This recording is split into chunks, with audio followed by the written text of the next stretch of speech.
Bonjour à tous, j'espère que vous allez bien, c'est Yannick. Alors aujourd'hui je vais vous faire une petite vidéo sur des vérités, sur trois enseignements, je dirais trois vérités, trois enseignements qui ont été faits par Siddhartha Chakramunni Gautama, appelé le Bouddha. Bouddha disait trois. Il enseignait beaucoup de choses, il avait une grande philosophie, c'est très intéressant de suivre ses phrases d'enseignement. C'est un maître comme Jésus qui ont comment, transmis des sagesses, des façons de développer sa spiritualité, de se recentrer, de découvrir son divin intérieur, mais aussi d'appliquer dans la vie de tous les jours afin de prendre du recul. Alors il y a plein de phrases de Bouddha qui sont très intéressantes, mais il y en a trois principalement que j'aimerais quand même partager avec vous et développer un petit peu dans cette vidéo. La première, ça c'est très important, ça remet un peu les choses en place, surtout par rapport à des gens qui ont l'impression d'être plus évolués spirituellement, je dirais pas plus évolués parce que qui sont à un niveau supérieur spirituellement à d'autres personnes. Moi je connais des personnes dans leur entourage, dans leur famille, sans être spécialement des thérapeutes, sans que ce soit spécialement des coachs spirituels ou de développement ou de conscience ou autre. Rien que une sœur, un frère dans la famille a une tendance à être supérieur à l'autre. Et sur un plan spirituel, il y a des gens qui disent voilà, moi j'ai telle capacité, toi tu ne l'as pas, qui toujours est en train de mettre ses capacités en avant, sa connaissance en avant, réponse à tout par rapport à sa connaissance spirituelle, par rapport à ceci ou par rapport à cela. Il n'y a rien qui vient avec le cœur, c'est tout dans l'ego. C'est ce qu'on appelle un ego spirituel. Et ça, c'est pas spécialement les thérapeutes, les coachs spirituels ou autres qui l'ont. Vous avez aussi ça dans des familles. Moi, je connais des gens où c'est la sœur qui perçoit des choses et elle écrase les autres parce que je suis quelque part le leader du groupe, n'est-ce pas?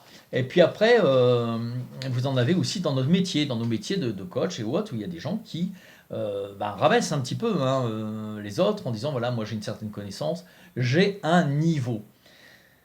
Faut pas parler de niveau en spiritualité, il faut parler d'étapes. C'est-à-dire que là où vous en êtes arrivé, la personne qui est pas la même étape que vous, donc qui en connaît moins, qui sait moins, qui a même besoin d'apprendre, et à l'étape que vous étiez vous avant. C'est pas une question de niveau, c'est une question d'étape. Dans quelque temps, elle sera à votre étape et vous aurez peut-être évolué ou pas, suivant si vous vous prenez par l'ego spirituel. Et elle sera alors dans ce cas-là au même niveau que vous. Donc il n'y a pas de question de niveau. Moi j'ai des gens en stage, je suis émerveillé de voir des gens qui arrivent en disant moi je connais rien, moi je ressens rien, moi je vois rien. Et après avoir travaillé les ateliers, les stages, les voyages initiatiques, travailler chez eux, faire les exercices chez eux, aujourd'hui je les vois mais c'est des lumières quoi. Des lumières. Et donc même certains, ça touche, ils touchent vraiment leur bille comme on dit. C'est pas une question de niveau, c'est une question d'ouverture, c'est une question d'étape dans votre chemin d'évolution. Et tous ceux qui vous parlent de niveau spirituel, quand les gens reviendront à vous, quand ils seront à votre niveau, waouh, moi je suis tellement haut que les autres, il faut qu'ils travaillent pour arriver à mon niveau. Non, il faut arrêter ce cinéma. C'est une question d'ouverture, c'est une question de connaissance. C'est une question d'éveil. Après, vous avez des gens qui sont hyper spirituels, qui ont des capacités spirituelles énormes, mais qui n'ont pas encore travaillé ça. Donc moi, je rencontre des personnes je vois leur aura vibrant. J'ai même des personnes qui ont une vibration christique en eux. Et leur vie ne montre pas qu'ils sont une vibration christique. Et quand ils commencent à prendre conscience de ça et qu'ils travaillent dessus, wow, là vous avez une lumière qui s'installe. Et je vous dis pas la force et l'énergie que ça dégage. Et ces personnes-là, ils sont de plus en plus dans le cœur, de plus en plus dans la compréhension, dans l'humanité, dans l'amour de l'autre. Waouh! Alors qu'il y a quelque temps encore, ils étaient comme ça, mais de façon, je dirais, naturelle, mais sans vibrant. Ils n'avaient pas conscience de ça. Donc là, c'est autre chose encore. C'est un éveil de conscience. C'est même pas un besoin d'apprendre. C'est besoin d'être réveillé. Comme Jésus a été l'incarnation de Sananda, du maître christique. Donc Jésus a été le Christ incarné, réveillé et éveillé. Éveillé, c'est la transfiguration, quand il a vécu la transfiguration et qu'il est devenu pleinement l'être qu'on a connu après et qui qu'on connaît toujours, ouais, je veux dire, 2023 ans après, si le calendrier est juste, parce qu'il y a quand même eu des remaniements avec Charlemagne, euh, où on parle encore de lui et tout le monde sait qui est Jésus. Voilà, Bouddha c'est pareil. Bouddha, tout le monde sait qui est Bouddha. Tout le monde a entendu parler de Bouddha. Je dirais même que Bouddha est encore plus dans les foyers que Jésus, dans le sens où, comme il a été un peu l'effigie de la zen attitude, et l'époque du New Age a aidé à ça, des fois vous allez dans des maisons, il y a des Bouddhas un peu partout, parce que c'est un symbole de voilà, paix et sérénité dans ma maison. Ça, ce sont deux grands maîtres extraordinaires. Il y en a d'autres, mais ça, c'est vraiment les deux qui ont vraiment aidé l'un de l'évolution vers le divin, c'est le Bouddha et Jésus, du divin en toi que tu réincarnes dans ta vie présente. C'est vraiment voilà, le va et le vient entre les deux. C'est vraiment quelque chose de puissant. Et Bouddha a dit en fait quelque chose qui résume un peu ce que je viens de vous expliquer. Et ça, c'est important pour vous. Parce que où vous en soyez, je dirais à l'étape où vous en soyez dans votre vie spirituelle et votre vie humaine, parce que l'un ne va pas sans l'autre. On n'a pas une vie spirituelle enfermée dans une pièce, puis après on va cracher sur le voisin ou, voilà, ou agresser le mec qui vous a refusé une priorité. Ça, c'est l'humain, ça arrive. Mais en même temps, vous avez la spiritualité en vous. D'accord? Mais c'est pas deux choses séparées. C'est comme l'âme et le cœur, ils sont ensemble. Si c'est séparé, ils se détachent au moment de la désincarnation. Mais tout au long de votre incarnation, vous vivez dans votre corps avec votre âme. Votre âme remplit tout votre corps, elle déborde de votre corps, elle respire partout. Ça dégage la lumière, c'est votre lumière intérieure. Et Bouddha disait, première phrase, les humains, les humains, sont tous éveillés. Mais ils ne le savent pas. Ça revient à ce que je vous expliquais. Soit c'est une question d'étape, et le jour où ils arrivent à l'étape, ils arrivent à l'éveil, ils peuvent même être au-dessus de vous, si on veut parler de niveau, pour les égos spirituels. Et puis ça revient aussi à l'éveil de conscience dont je vous parlais tout à l'heure, où il y a des gens qui sont lumineux déjà d'avance, qui ont une âme qui est arrivée à une étape au cours des incarnations, des diverses incarnations, et pour le peu qu'on peut en parler là avec Bouddha, puisque on est dans le domaine, des diverses incarnations, leur âme est lumineuse, mais ils ne le savent pas. Et là, ils rencontrent un moment dans leur vie, quelqu'un, ou un événement, ou un film qui va donner un déclic, ou une lecture, qui en fait va commencer à leur faire prendre conscience de leur éveil. Et là, ils vont avancer dans ce sens, et les gens vont commencer à s'éveiller. Donc, comme disait Bouddha, tout le monde est éveillé. Le seul problème, c'est qu'ils ne le savent pas.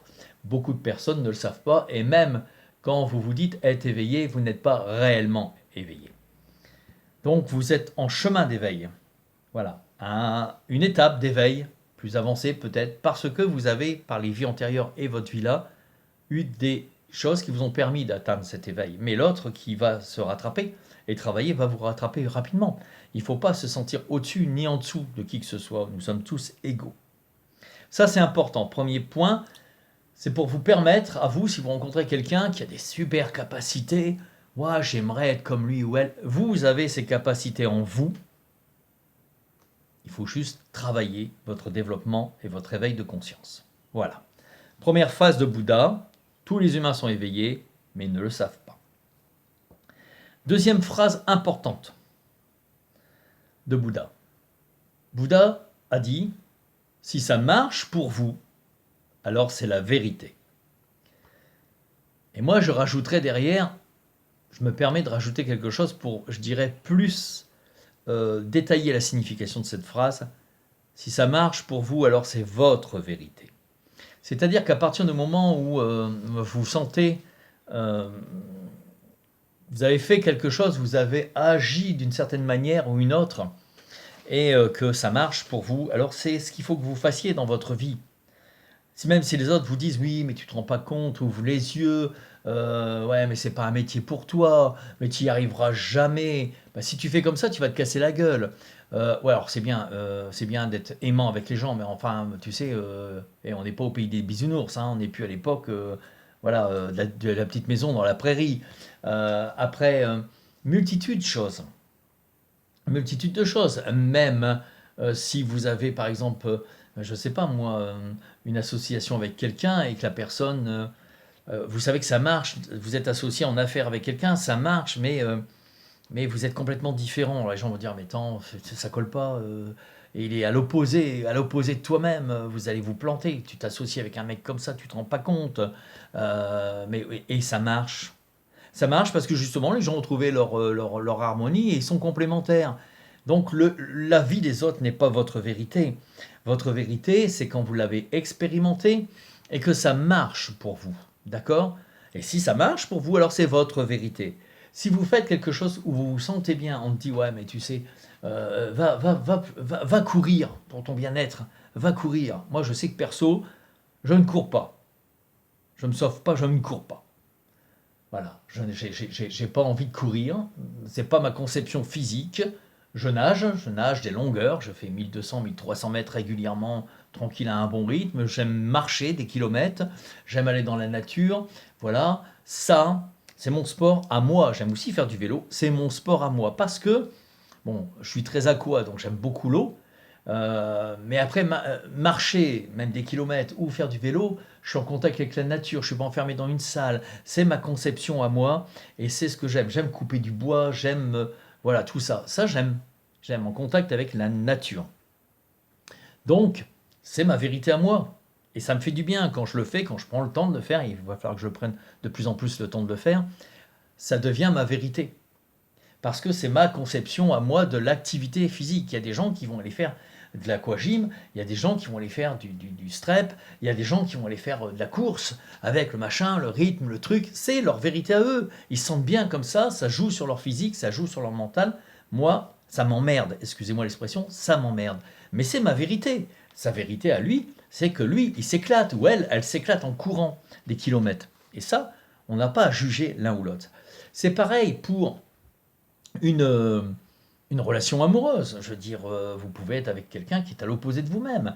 Les gens vont vous dire ceci, vont vous dire cela, mais vous, si vous êtes en harmonie et que vos cœurs vibrent et que vous êtes heureux avec la personne, merde, c'est votre vérité et c'est votre bonheur, c'est pas celui de l'autre. Hein, souvent, en plus, les gens vous renvoient un petit peu ce que leur peur à eux. Hein. Donc comme ça, ils ne seraient pas prêts à affronter ce que vous vous êtes fait. Mais vous, c'est votre vérité. Je vais vous donner un exemple. Moi, j'ai travaillé avant de faire ce que je fais à 100%, il y a une paire d'années maintenant, même une décennie, où j'ai travaillé dans l'immobilier et je faisais ça, j'ai déjà expliqué en vidéo, en parallèle, dans des associations, dans des regroupements, j'intervenais le week-end dans des associations, comme voilà, je faisais ça en parallèle. Et j'avais un métier dit alimentaire, parce qu'à l'époque, on n'avait pas tous les moyens de communication qu'on a aujourd'hui, comme là, YouTube ou Facebook ou Insta ou autre. C'était compliqué de développer. En plus, c'était une époque où vous parliez, surtout dans la région où je suis, vous parliez sophrologie, ben, c'est une secte. Moi, j'ai entendu sophrologie, ouais, c'est quoi? C'est une secte. Alors là, wow, on peut y aller. Donc, j'avais besoin d'un métier, je dirais, alimentaire. Vous voyez, alors, en plus, quand on commence à parler des anges, je vous dis pas, là, c'est wow. Et les gens avaient peur d'en parler, ils avaient peur d'avouer qu'ils étaient intéressés par les anges. Aujourd'hui, grâce à YouTube, grâce à tous les médias, quoi qu'on en dise, c'est quand même des bons outils de travail. Grâce à eux, aujourd'hui, les gens sont informés par tout le développement spirituel. Bref, par cet aparté, moi j'avais donc un métier alimentaire qui était dans l'immobilier que j'aimais beaucoup. J'aimais bien travailler dans l'immobilier. En plus, je travaillais avec Barakiel et je travaillais avec mon cœur. Et là, c'est important. Je travaillais avec mon cœur, je travaillais avec ma façon de travailler, de communiquer avec les gens. J'avais une formation commerciale assez approfondie, en plus donc de communication également, d'expression orale. J'ai fait des années de théâtre, donc tout ça, ça m'aidait dans le métier à communiquer avec les gens. Et on me disait à un moment, une agence où c'était une franchise qui reprenait, enfin qui était à la... Et il y avait toute une formation derrière, une formation avec tout un truc, un livre où on parle des chiffres d'affaires, un livre ou machin. Moi perso, je me suis dit, un mec vient chez moi pour vendre ma maison, il passe une demi-heure à expliquer qu'ils sont les plus beaux, les meilleurs, j'en ai rien à foutre. Moi, ce qu'il veut, c'est qu'il prenne le mandat de la maison, il me trouve un acheteur au bon prix, et que l'acheteur soit heureux, que tout le monde soit content dans l'histoire. Ça, c'est son boulot. Moi, je m'en fous qu'il soit machin, truc, bidule. C'était ma façon de réagir. Et je me suis dit, si moi je réagis comme ça, les gens vont réagir comme ça. Donc, je continuais avec ma méthode de communication, avec mon cœur, des gens. Voilà, j'aidais les gens, je les accompagnais dans leurs projets, dans leurs rêves. Des fois même, je leur disais, mais vous voyez, jardin là, essayez de visualiser, de vivre dans le jardin, ça vous colle pas. Ah ouais, ça me colle. Ouais, alors c'est un bon point, ça me colle pas. Ok, on passe à autre chose. Voilà, et en fait, les gens étaient heureux. Moi, j'ai eu des cartes de visite qui revenaient après, mes cartes de visite ont circulé. Pourquoi? Parce que je travaillais avec ma vérité. C'était ma vérité. Ma façon de travailler était la mienne et ça marchait pour moi. Donc si ça marchait, c'était ma vérité. Je dis pas que leur méthode d'enseignement était mauvaise, loin de là. Je dis pas que, mais c'était pas la mienne. Ma vérité, moi, c'était ma façon de travailler. Et là encore, on voulait m'imposer quelque chose. Et comme je suis assez réfractaire à tout ce qu'on m'impose et à l'autorité, je dirais, abusive, eh bien, je refusais. Je refusais, ça a été des conflits, ça a été des tensions, ça a été pas mal de choses qui en ont découlé. Mais arrivé un moment où j'ai continué à faire ma méthode. Parce que tout simplement, c'était ma façon de travailler. Parce que quand j'avais appliqué leur méthode, j'ai essayé, hein, parce que je ne veux pas être complètement idiot, donc j'ai essayé et mon chiffre d'affaires a baissé complètement. Ça a été une catastrophe. Donc j'ai recommencé, je faisais plus de vente, je faisais plus rien, j'étais pas à l'aise, j'étais pas à l'aise avec moi-même, j'étais pas aligné avec moi-même, j'étais pas dans mon axe, dans ma vérité, j'étais pas dans ma vérité. Et j'ai repris ma méthode, même si oh, je m'en fous, et je repris ma méthode et mon chiffre a remonté. Voilà. Et après, j'ai changé d'agence et j'ai travaillé avec ma méthode et voilà, les affaires tournaient très bien parce que je travaillais avec mon cœur, parce que je travaillais un peu. On me l'a dit, on n'est pas là pour faire du social parce que je faisais quelque part du social. C'était pas du social, c'était de l'affectif, c'était de l'humain. Je faisais de l'humain dans mon travail. Voilà. Mais c'était ma vérité et ça marchait comme ça. Ça marche pour moi, donc c'est ma vérité. Donc je garde ma vérité. Aujourd'hui, je vous fais des vidéos. J'ai beaucoup de retours par rapport à ça. J'ai des gens qui s'inscrivent de plus en plus à mes ateliers, aux ateliers que je fais dans les émissions sur les chaînes télé, des gens qui viennent, qui achètent mes livres, des gens qui viennent à mes stages, à mes ateliers. Pourquoi? Parce que à travers ma vidéo, j'aime faire ce que je fais là. Pour moi, c'est pas un travail, c'est un plaisir, un partage, c'est ma vérité. Il y a des gens qui vont pas supporter être dans les réseaux sociaux. Il y a des gens, c'est les gaves de faire ça parce que wow, c'est prenant. Moi, j'aime partager avec les gens, donc j'aime même en visio partager. Donc c'est ma vérité, ça marche pour moi, c'est ma vérité. Mais ça ne veut pas dire que c'est la vérité de l'autre, parce que l'autre, ça le gave de faire des vidéos. Puis en plus, il n'est pas à l'aise, et puis il préfère du présentiel, ou il préfère écrire par mail, voilà, ou écrire des bouquins, puis rester enfermé, puis écrire que des bouquins. Moi, j'ai besoin de partager avec les gens. Voilà, c'est ma vérité, mais celui qui reste enfermé à écrire des bouquins tout le temps, ou à méditer et écrire des bouquins, c'est sa vérité, s'il est bien comme ça. Et il transmet à son étape et à sa vérité. Voilà. Donc, essayez, expérimentez ce qui vous appelle, et si ça marche, si vous êtes bien, si vous avez des résultats, si vous trouvez votre équilibre, si vous trouvez votre... On peut vous dire ce qu'on veut. C'est votre vérité. Donc, basta. Ok? Et ça entraîne la première étape. Vous avancez sur votre chemin spirituel, vous avancez dans votre réveil personnel. Troisième phrase importante de Bouddha. Et celle-là, on ne la suit pas tout le temps, je vous le dis. Parce qu'on se laisse envahir par les doutes, par les blessures du passé, parce qu'on se laisse envahir par des peurs, parce qu'on se laisse envahir par quand pensera-t-on, quand dira-t-on, par le regard des autres, partout, par les conseils des autres, on se laisse envahir. Et Bouddha a sorti une phrase d'une grande sagesse. Bouddha a dit, ce n'est pas parce que des maîtres vous l'ont dit que cela est vrai. Ce n'est pas parce que des enseignants vous l'ont dit que cela est vrai. Ce n'est pas parce que des sages vous l'ont dit que cela est vrai. Cela est vrai si votre cœur vous dit que c'est vrai.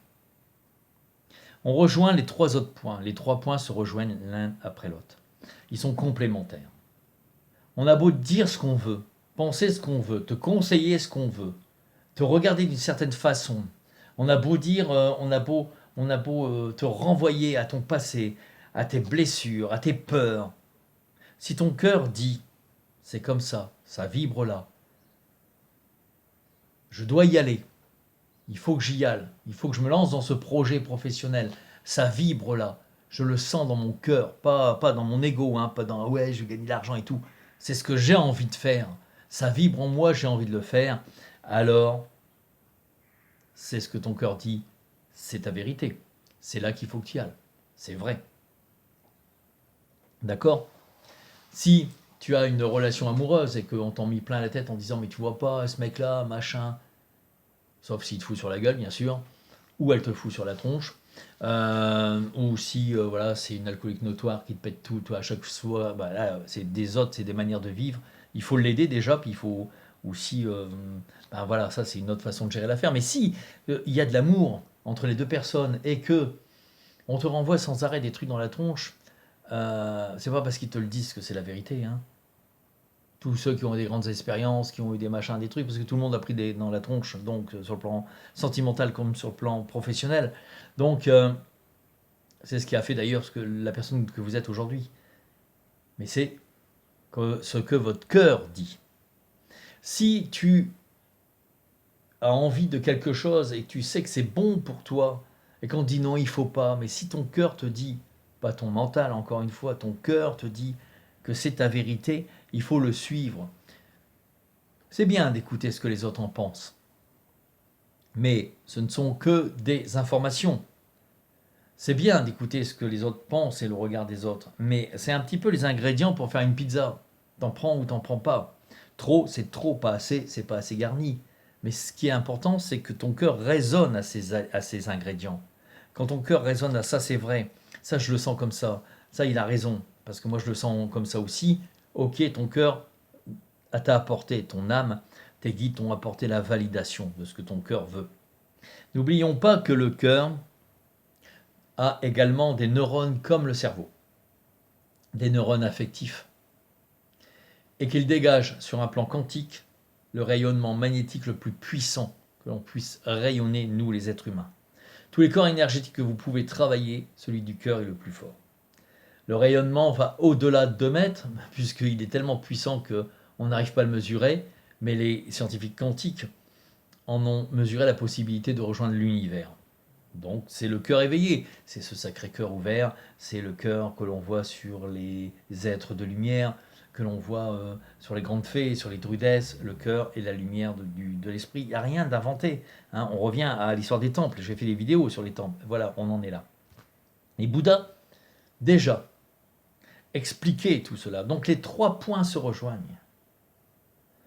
Vous êtes tous éveillés, vous ne le savez pas. À vous de le développer, à vous de l'apprendre. Mais vous l'êtes éveillé. Vous n'êtes pas moins que l'autre. Vous avez les mêmes capacités en vous, spirituelles. Vous êtes des gens, des âmes magnifiques. Même celui qui est dans la rage, la colère et la destruction, s'il arrivait à calmer ces blessures et qui travaillait avec sa lumière intérieure, il développe, et son cœur, comme par exemple l'exemple des temples, hein, c'est un très bon travail, il développerait en lui l'amour, mais l'amour de soi, de sa vie, et l'amour envers les gens. Et il peut devenir quelqu'un de super éveillé. Ça, c'est le premier point, d'accord? Vous êtes tous éveillés, mais vous ne le savez pas. Deuxième point, si ça marche pour vous, vous avez fait expérimenter, vous savez là où c'est votre équilibre, votre bien-être, sans vous salir, sans vous sentir sali. Attention, c'est pas ouais je suis bien, je m'éclate, machin, puis après ouais je suis qu'une merde parce que voilà, parce que vous vous êtes rabaissé. Non, je parle d'un équilibre. Vous avez fait quelque chose, vous êtes dans votre bien-être, ça vous apporte la satisfaction, vous avez les résultats voulus, alors c'est votre vérité. Quoi qu'on en dise, quoi qu'on en fasse, vous en foutez, c'est votre vérité. Pourquoi? Parce que la 3e phrase de Bouddha le dit, ce n'est pas parce que des sages vous le disent que c'est vrai. Ce n'est pas parce que des professeurs vous l'ont dit que c'est vrai. Ce n'est pas parce que des grands maîtres vous l'ont dit que c'est vrai. C'est vrai si votre cœur vous dit que c'est vrai. Si ça résonne en vous, si ça vous parle, si ça vous fait vibrer, si vous sentez cet amour, vous savez, venant du cœur, même la joie que ça procure comme si c'était déjà arrivé, alors là c'est vrai. Appliquez ces 3 principes du Bouddha, je vous garantis que c'est très important pour vivre dans votre, je dirais, vérité intérieure, pour vivre dans votre vie personnelle, pour vivre libre, et non pas au regard des autres, au détriment des autres, et non pas placé dans une case des autres. C'est votre vérité. Si votre vérité, c'est de prendre un âne, un sac à dos, et d'aller de ville en ville, de travailler, de faire des petits boulots, de rencontrer, de faire le chemin de Compostelle, de faire tout ce que vous voulez. C'est votre vérité parce que vous le sentez. Tu ne te rends pas compte, tu n'aurais pas les kilomètres qu'il y a à faire, puis comment tu vas t'en sortir. Et puis, moi, je connais une personne qui l'a fait. Un âne, et puis très peu d'argent en poche, et qui a fait le tour et qui est revenu avec son âne, et le même argent en poche. Pas plus, pas moins. Une histoire formidable. Donc, vraiment, si c'est ça, votre vérité, faites-le. Voilà. Après, c'est votre vérité. Celui qui a envie, au contraire, il est en équilibre, en harmonie, parce qu'il est en ville, parce qu'il aime avoir du monde, parce qu'il aime la vie citadine. C'est sa vérité. Il ne faut pas dire, ouais, mais je ne comprends pas les gens qui vivent en ville. Alors, il y en a qui vivent par obligation, il y en a qui vivent aussi parce que ils n'ont connu que ça. Mais il y en a d'autres aussi qui vivent parce que s'ils veulent sortir au cinéma le soir, c'est à 50 mètres, ils ne prennent pas la bagnole, ils aiment aller au resto, ils aiment la vie citadine, la vie de la... Voilà, et c'est leur vérité. C'est leur vérité, ça n'empêche pas d'être ami avec quelqu'un qui vit à la campagne, et lui, il élève ses canards, ses moutons, ses oies sauvages, et puis peut-être les lamas, on ne sait jamais. Donc voilà, mais c'est sa vérité. Donc suivez bien ces 3 phrases, je vous les répète. Vous êtes tous éveillés, mais vous ne le savez pas. Si ça marche pour vous, alors c'est votre vérité. Peu importe ce qu'on vous dit. Et ce n'est pas au niveau des conseils, des chemins à prendre, des décisions à prendre.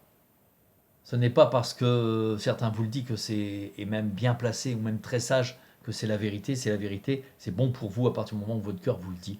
Et votre cœur est en résonance avec votre ange gardien, et votre cœur est en résonance avec vos guides spirituels et les anges guides qui vous accompagnent. C'est la résonance. Là, vous le sentez. Vous le sentez là, vous le sentez dans votre plexus, vous le sentez dans votre... Les 3 temples, hein, encore, on revient, si vous verrez, si, pour ceux qui ne l'ont pas vu, les vidéos précédentes, il y a l'histoire des 3 temples. Le ventre, d'accord, ça prend aux tripes. Le ventre, le cœur, là, si ça vibre, tout est aligné. C'est votre vérité, c'est bon pour vous. Quoi qu'on en dise.